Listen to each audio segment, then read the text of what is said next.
ईश्वरनाथ जी, जयमोहन जंजाम जी, रामलाल मंडावी जी, कमल बघेल जी, राजू मंडावी जी, दिलीप पटेल जी, मोहन मौर्य जी, गुरु sorry जी,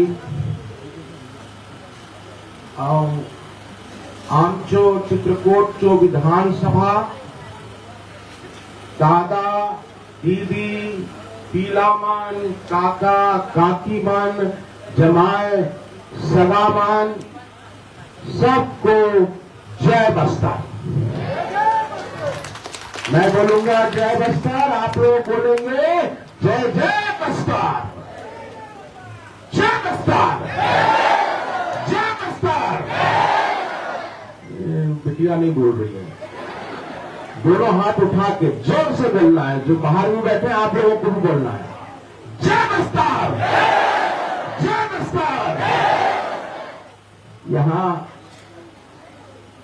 सबसे पहले तो इतने कम समय में इतना शानदार कार्यक्रम आप लोगों ने किया। चित्रकूट विधानसभा के कोने कोने से, तोतापाल से, दरगाह से, बस्तानार से, लोहांडीगुड़ा से, यहां तक कि भेजा से भी आए हैं ना लोग, भेजा से भी आए हैं। कोने कोने से जो आप लोग यहां आए हैं, आपका ये जो प्यार आप मुझको दे रहे हैं, आपका ये जो आशीर्वाद आप मुझको दे रहे हैं, एक बात तो तय हो गई कि अमित जोगी छत्तीसगढ़ का नेता नहीं, छत्तीसगढ़ का बेटा है।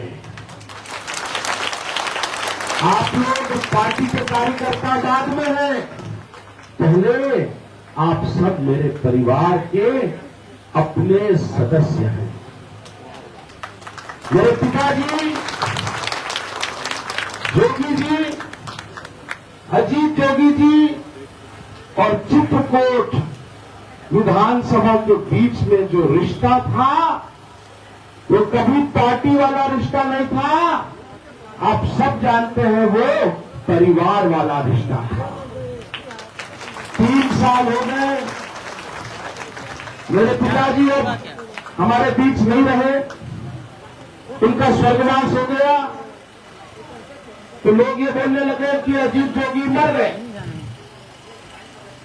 यहां आकर देखो आप, चित्रकूट में आकर, यहां तोतापाल में आकर देखिए, यहां बैठे एक एक आदमी के दिल में आज भी जोगी जिंदा है। जो लोग ये कहते थे कि जोगी जी के जाने के बाद हमारी पार्टी अनाथ हो गई है, उनको मैं बताना चाहता हूं, स्वर्गीय जोगी जी मेरे पिताजी हमेशा मुझसे कहते थे कि बेटा, जिसके सिर के ऊपर छत्तीसगढ़ के 3.25 करोड़ गरीब लोगों का, किसान का, मजदूर का, माता बहन का हाथ होता है, वो कभी अनाथ नहीं हो सकता। आज मेरे पास ना तो सत्ता है, ना पैसा है, लेकिन मेरे पास जो असली ताकत है वो है आप सबका प्यार, आपका दुलार, वो मेरी ताकत है।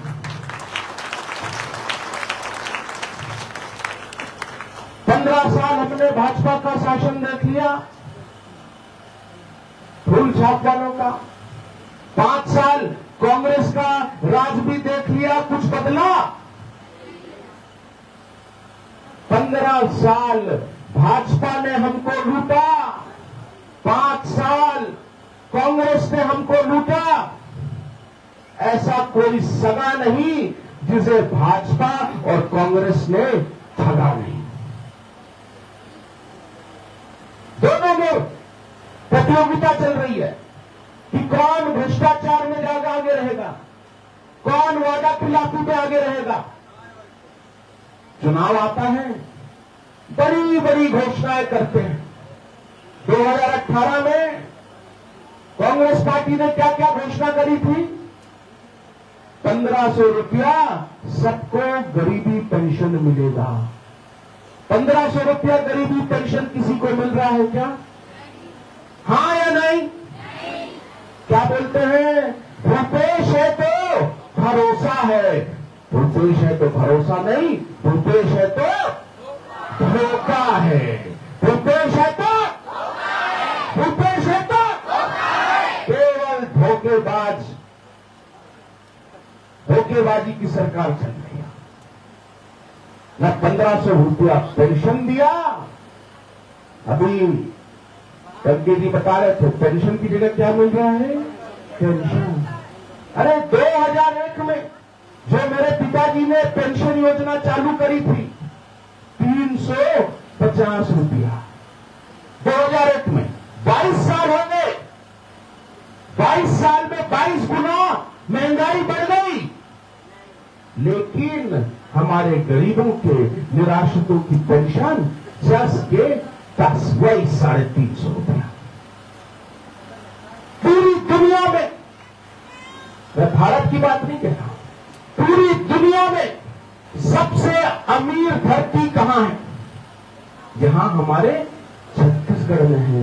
यहां लोहा है, कोयला है, हीरा है, सोना है, बॉक्साइट है, सीमेंट है। सबसे ज्यादा अमीर धरती हमारे छत्तीसगढ़ की। लेकिन बड़े दुर्भाग्य की बात है कि पूरे देश में सबसे गरीब लोग कहां रहते हैं? हमारे छत्तीसगढ़।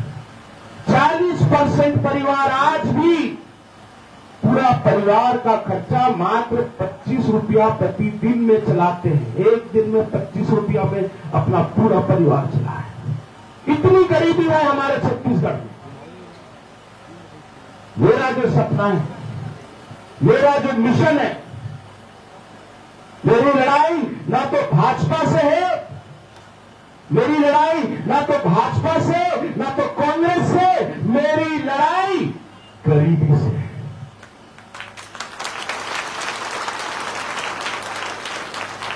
मेरी जिंदगी का एकमात्र मिशन है छत्तीसगढ़ से ये गरीबी खत्म करना। और ये गरीबी खत्म कैसे होगी? चुनाव में बड़ी बड़ी घोषणाएं होती हैं, बड़े बड़े वादे किए जाते हैं, लेकिन यहां बहुत, आपने वो पिक्चर देखी है गजनी पिक्चर? मिश्रा जी आप देखे हैं गजनी पिक्चर? कौन कौन देखा है? देखे गजनी पिक्चर नहीं देखी?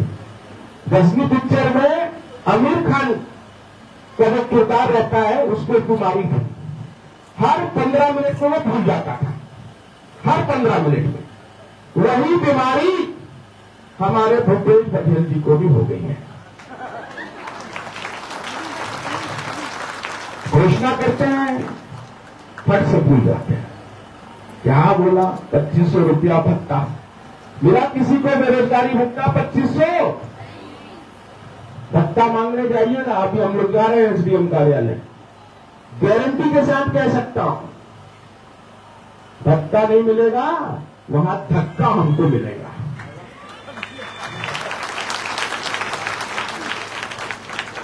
पंद्रह साल डॉक्टर रमन सिंह के साथ वो चावल वाले बाबा थे। चावल बाबा से क्या बन गए हो? दारू वाले बाबा।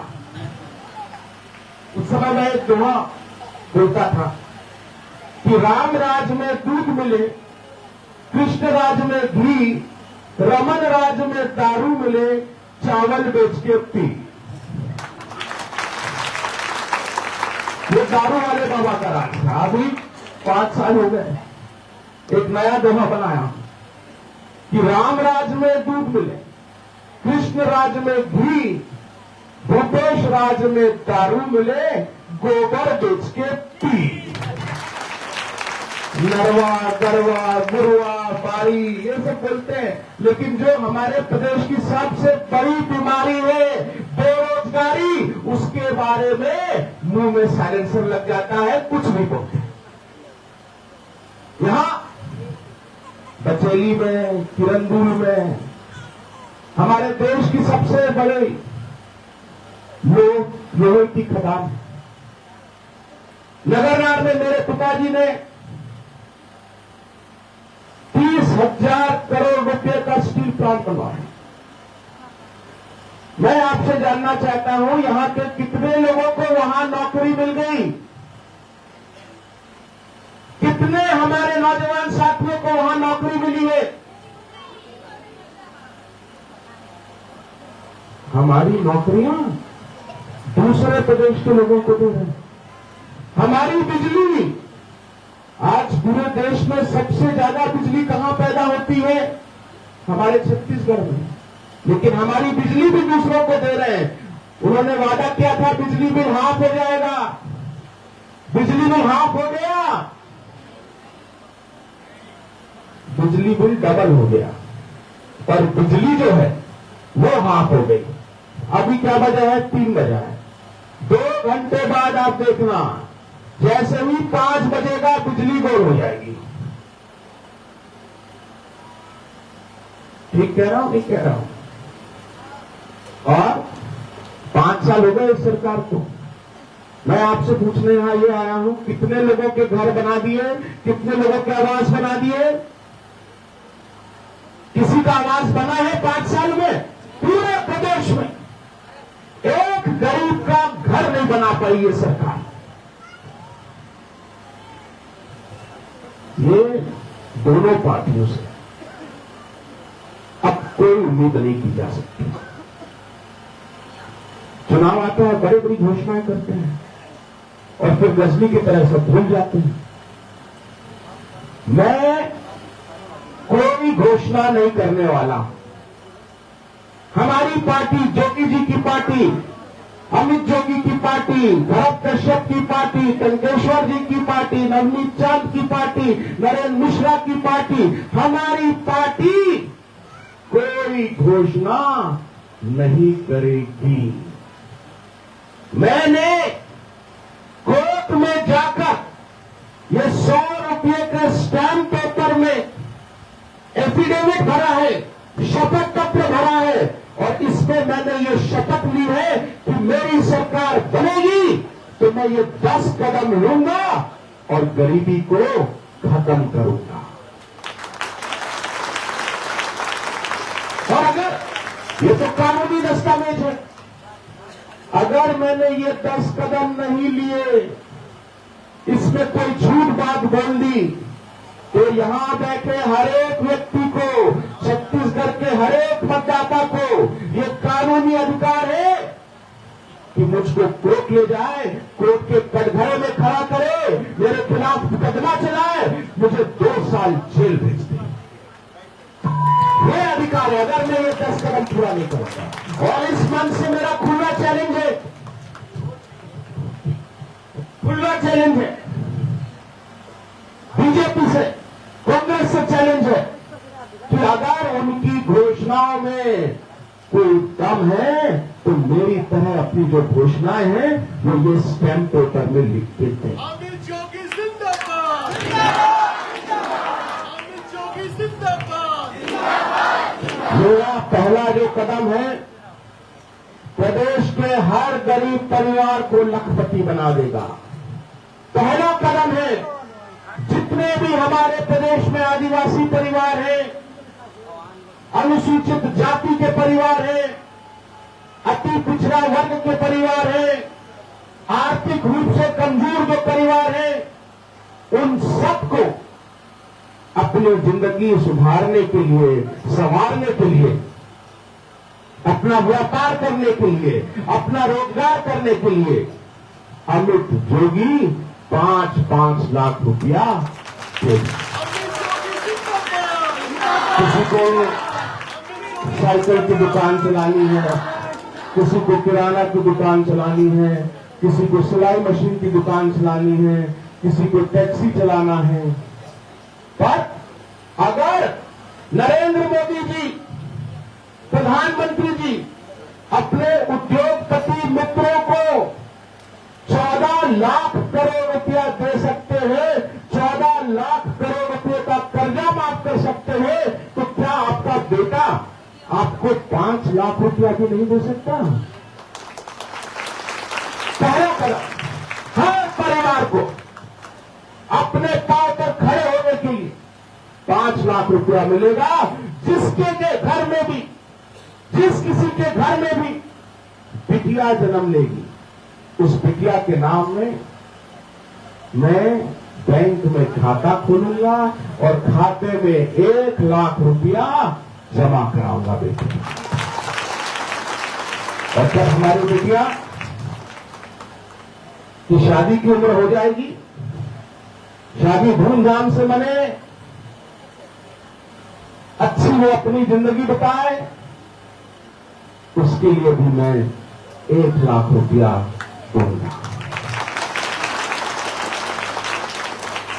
और मेरा दूसरा कदम, ये तो पहला कदम, दूसरा कदम, हर महीना की पहली तारीख को जितने भी हमारे गरीब परिवार हैं, निराश्रित लोग हैं, विकलांग लोग हैं, जितने भी बेरोजगार मेरे साथी हैं, सबको 1 तारीख को उनके खाते में 3,000 रुपया मिल जाएगा। अरे आंध्र प्रदेश में, अभी आंध्र प्रदेश की बात हो रही थी, वहां 4,000 रुपया मिल रहा है, तेलंगाना में 3,000 रुपया मिल रहा है। अब आंध्र प्रदेश, तेलंगाना और छत्तीसगढ़ में फर्क क्या है? आंध्र प्रदेश, तेलंगाना में किसकी सरकार है? न कांग्रेस की है न भाजपा की, वहां की क्षेत्रीय पार्टी की सरकारें हैं जो 4,000 रुपया पेंशन दे रही है। आपका ये बेटा 4,000 की तो बात मैं नहीं कर रहा हूं, लेकिन हर परिवार को 3,000 रुपया पेंशन मैं दूंगा। और जो लोग वृद्ध हो जाते हैं, 60 साल से ऊपर हो जाते हैं, उनको दवाई की भी जरूरत है, देखभाल की भी जरूरत है, वो भी मैं करूंगा। उनको, वृद्धजनों को 4,500 रुपया हर महीने वृद्धा पेंशन दी जाएगी। और मेरा तीसरा कदम अपने पिताजी की याद में मैं प्रदेश में जोगी किसान मितान योजना चालू करूंगा, जिसके अंतर्गत हर किसान को धान का 4,000 रुपया समर्थन मूल्य मिलेगा। 4,000 रुपया। मुझे गर्व है इस बात का कि पूरे देश में सबसे पहली बार धान खरीदी की शुरुआत मेरे पिताजी की सरकार, जोगी सरकार ने की थी, और मैं आपका धान 4,000 रुपये में लूंगा। यहां पर मक्का की भी खेती होती है, मक्के का भी आपको 4,000 रुपया समर्थन मूल्य मैं दूंगा। और ये पैसा तो तब मिलेगा जब आप अपना मक्का बेचने जाओगे, अपनी धान बेचने जाओगे। अभी किसानी के लिए पैसे की जरूरत है नहीं है। खाद के लिए, कीटनाशक के लिए, यूरिया के लिए, उसके लिए भी हर साल हर किसान को हर एकड़ के हिसाब से 10,000 रुपया अलग से मिलेगा। आज जो किसानों को बिजली बिल आ रहा है, आप अपना बिजली बिल देखिए, 5.5 रुपया प्रति यूनिट ये बिजली का बिल ले रहे हैं किसानों से। और जो बड़ी बड़ी फैक्ट्रियां हैं, बड़े बड़े सेठ हैं, उनको कितना बिजली बिल देना पड़ता है? केवल 3 रुपया। किसानों से 5.5 और उद्योगपतियों से 3। ऐसा नहीं चलेगा। छत्तीसगढ़ में जब इतनी बिजली पैदा हो रही है, तो मेरी सरकार गांव में कोई भी रहो, अमीर रहो, गरीब रहो, उसका 500 का हॉर्स पावर, 500 एचपी का पंप है, 5 एचपी का पंप है, 5,000 एचपी का पंप है, कितनी बिजली ले रहा है, कोई फर्क नहीं पड़ता। सब किसानों को बिजली बिल माफ किया जाएगा। बिजली बिल आएगा, ये तो मालूम पड़े कि आप लोग कितना बिजली का उपयोग कर रहे हो। लेकिन अंत में क्या लिखा रहेगा? 0, कोई पैसा नहीं देना है। बिजली किसानों को पूरी तरह माफ की जाएगी।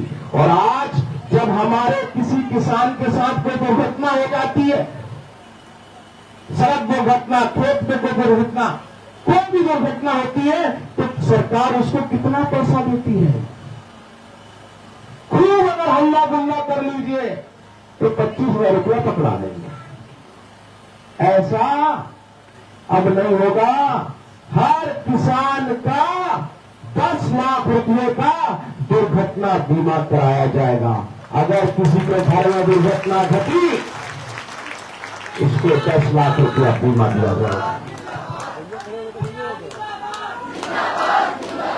और मेरा चौथा कदम, अभी तो मैं चौथे कदम पे पहुंचा हूं। जो जहां जहां जिस जमीन पे रह रहा है, पिछले 12 साल से रह रहा है, आपको कहीं जाने की जरूरत नहीं है। तहसीलदार आपके घर आएगा, पटवारी आपके घर आएगा, आपको आपकी जमीन का पट्टा वो बना के देगा 3 महीने के भीतर, सबका पट्टा। और प्रदेश में जितने भी कच्चे मकान हैं, उनको आपका ये बेटा 5 लाख रुपए का पक्का जोगी आवास बना के देगा। और जो मेरा 5वां कदम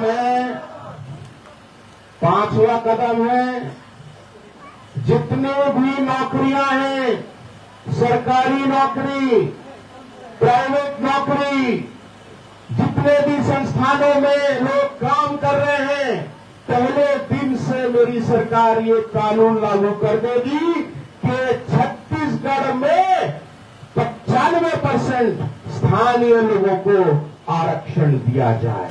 अगर 95% आरक्षण नहीं मिल रहा है, 95% आरक्षण नहीं मिल रहा है, तो फिर हम जो फैक्ट्रियां चल रही हैं उसमें ताला लगा देंगे।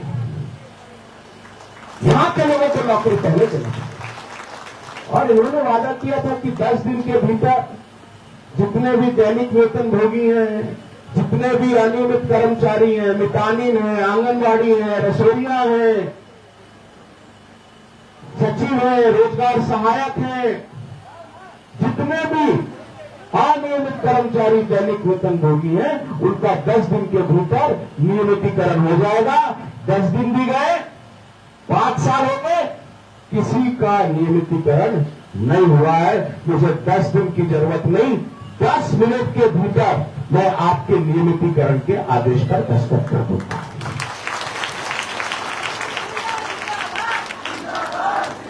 मेरे पिताजी ने हर गांव में वन धन समिति बनाई थी। जो लोग सियान हैं, वरिष्ठ हैं, उनको याद होगा वन धन समिति। वन धन समिति हर गांव में बनाई जाएगी। ये वन धन समिति जो हमारा वनोपज है, उसका समर्थन मूल्य देकर सीधे आदिवासियों से खरीदी करेगी।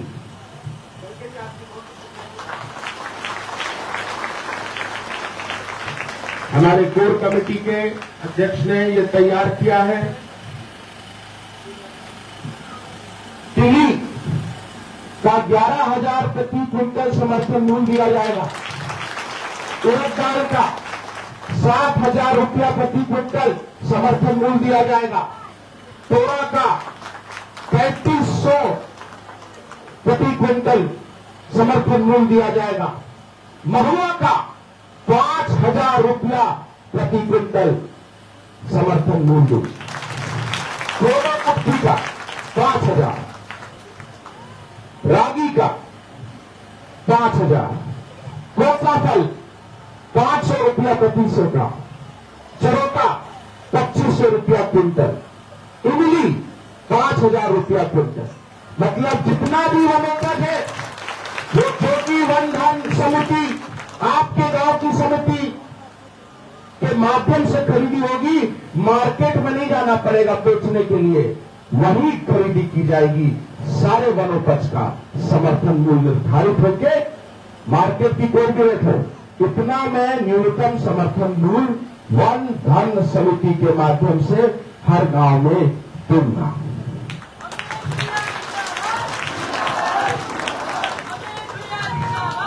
और हमारी सरकार ऐसी पहली सरकार होगी देश में जो जितने भी छोटे व्यवसायी हैं, ऑटो रिक्शा चालक, ठेला वाले, छोटी छोटी दुकानदार, जिनका टर्नओवर 1 करोड़ रुपया से नीचे है, सबका मैं SGST जो टैक्स है वो माफ करूंगा।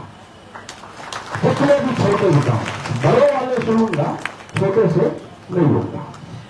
और 7वां कदम, हर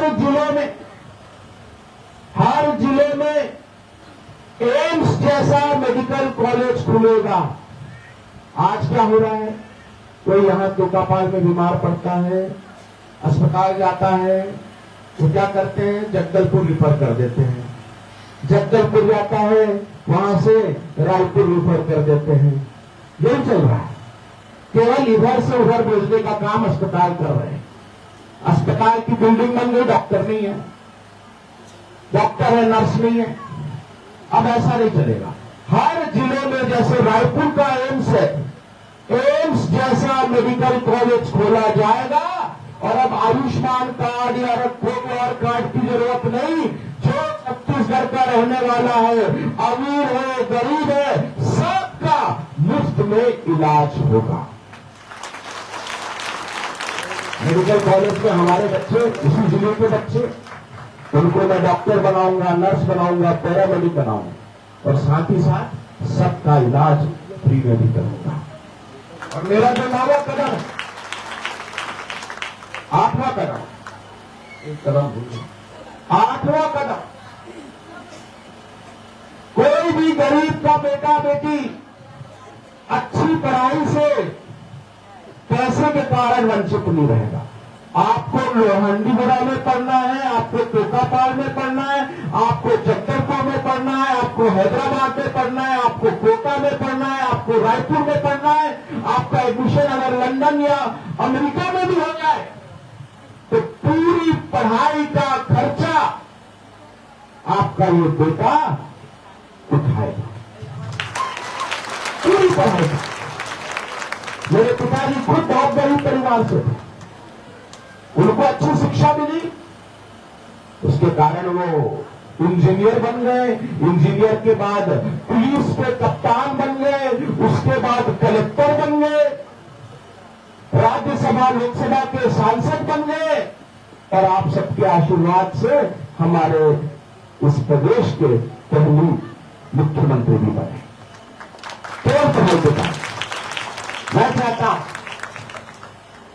ये मेरा दिली सोच है कि छत्तीसगढ़ में, अरे जब अपने बेटों को वहां बड़ा बड़ा राजकुमार कॉलेज और यहां वहां पढ़ा रहे हैं तो हमारे बच्चे नहीं पढ़ सकते क्या?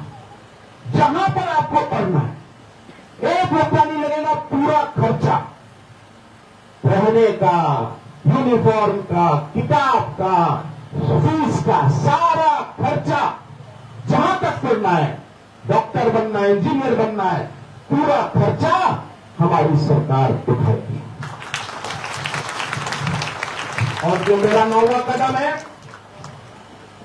9वां कदम, मैदानी इलाके में रमन सिंह जी ने, भूपेश बघेल जी ने, दारू वाले बाबा ने, दारू वाले चाचा ने जितनी भी दारू की दुकानें खोली है वो दुकानें बंद होंगी और उसकी जगह मैं दूध की दुकान खोलूंगा।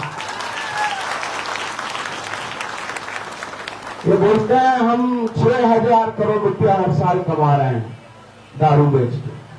मुझे वो 6,000 करोड़ रुपया नहीं चाहिए। मैं दूध बेचूंगा, घी बेचूंगा। आपने अमूल का नाम सुना है? अमूल डेयरी का? अमूल डेयरी क्या नहीं बनाती है? दूध, मक्खन, घी, दही, लस्सी, छाछ, मही, यहां तक कि चॉकलेट भी बनाती है। अभी वर्ल्ड कप चल रहा है क्रिकेट का। क्रिकेट कौन कौन देखते हैं? क्रिकेट देखते हो ना?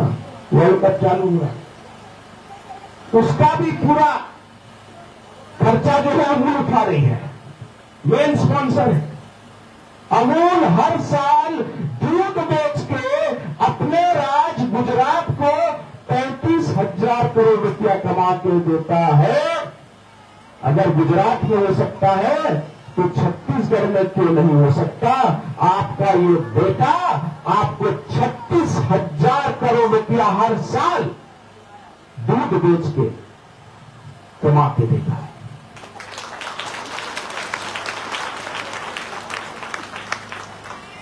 और जो मेरा 10वां कदम है, हर काम के लिए रायपुर वगैरह नहीं जाना पड़ेगा। मेरे पिताजी का ये सपना था कि बस्तर हमारे प्रदेश की उप राजधानी बने, बस्तर संभाग से उप मुख्यमंत्री बने और हाईकोर्ट भी उसकी खंडपीठ यही बस्तर में खुले। ये मैं पहले दिन सरकार घोषणा कर देगी कि बस्तर जो है छत्तीसगढ़ की उप राजधानी। जैसे सारे विधायक रायपुर जाते हैं वैसे ही सारे विधायकों को, अधिकारियों को यहीं पर आना पड़ेगा। हर साल पूरी सरकार रायपुर से उठ के आपके पास यहाँ बस्तर आएगी। ये है उप राजधानी का मतलब। ये 10 कदम मैं लूंगा और गरीबी को मुझे पूरा यकीन है कि वो 10 कदम और गरीबी खत्म। 10 कदम, 10 कदम, 10 कदम, गरीबी खत्म। यही मेरे जीवन का लक्ष्य है। आप लोगों ने जो मुझको प्यार दिया उसके लिए मैं फिर से आप सभी को बहुत बहुत आभार, धन्यवाद देता हूं। एक बार फिर से नारा लगाएंगे और फिर उसके बाद हम लोग एसडीएम कार्यालय जो आपकी ये मांगे हैं उनको लेकर वहां जाएंगे। क्या है, 3 चीजें ऐसी होती हैं हमारे छत्तीसगढ़ी में कहावत है, नींबू, कुशियार, कुशियार मतलब गन्ना, नींबू, गन्ना और सरकार, तीनों हैं बड़े होशियार। बिना दबाए रस नहीं मिलता। तो सरकार को भी जब तक आप दबाव नहीं बनाओगे, दबाओगे नहीं, हमारी बातें नहीं मानेगी। अब 2 दिन की ये सरकार बची है, कल परसों से आचार संहिता लग जाएगी, सब चुनाव में व्यस्त हो जाएंगे।